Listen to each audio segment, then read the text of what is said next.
تو مختلف طریقوں سے نقصان ہوں گے. ایسا نہیں ہے کہ دنیا کو یہ سمجھے کہ میرے لیے جنت بن گئی، اب ساری خواہشات میری پوری ہوں گی. ایسا کوئی بھی دنیا میں نہیں ہے. ہمیں بعض دفعہ لوگ خوش نظر آتے ہیں کہ ان کی تو ساری حاجتیں پوری ہو رہی ہیں، ایسا ہے نہیں. تو اللہ کہتے ہیں ہر ایک کو میں آزماؤں گا. ہاں جو صبر کریں گے اس میں اے نبی آپ ان کو خوشخبری سنا دیں. تو اللہ سے دعا یہی مانگنی چاہیے کہ اللہ ہمیں عافیت کی زندگی دے، غموں سے پریشانیوں سے بچا کے رکھے. لیکن اللہ نہ کرے کوئی پریشانی آ جائے تو پھر صبر مانگنا چاہیے. اور دوسرا اللہ نے نسخہ بتایا کہ صبر کا طریقہ کیا ہے. الذین اذا اصابتهم مصیبہ قالوا انا للہ وانا الیہ راجعون.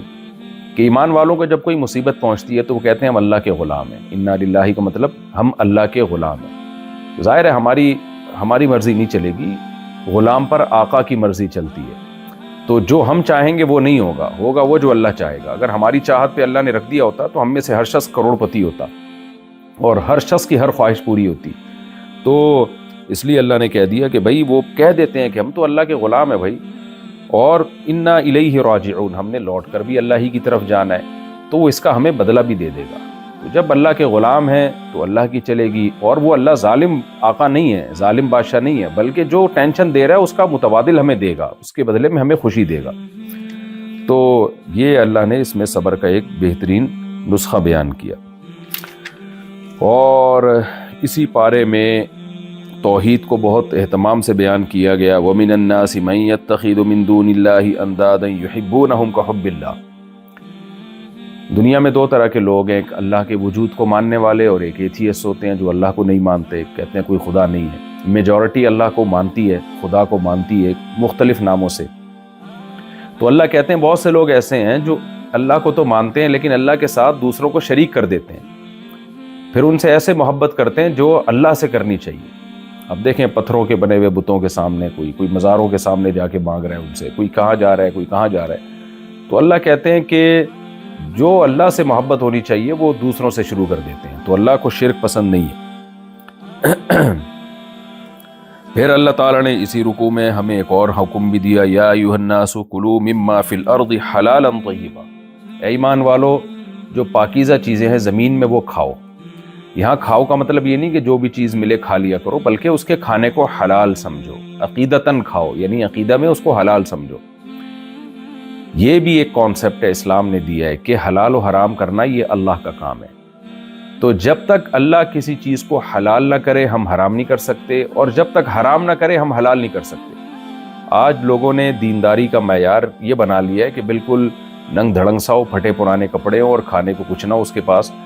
یہ بہت نیک بزرگ ہیں، یہ جی بہت پہنچے ہوئے بزرگ ہیں. اور کسی بزرگ کو کباب پراٹھے کھاتے ہوئے دیکھ لیا، لینڈ کروزر میں گھومتے ہوئے دیکھ لیا، تو آج لوگ باتیں کرتے ہیں یہ کوئی مولوی ہیں، یہ کوئی نیک ہیں، یہ تو عیاشی کر رہے ہیں.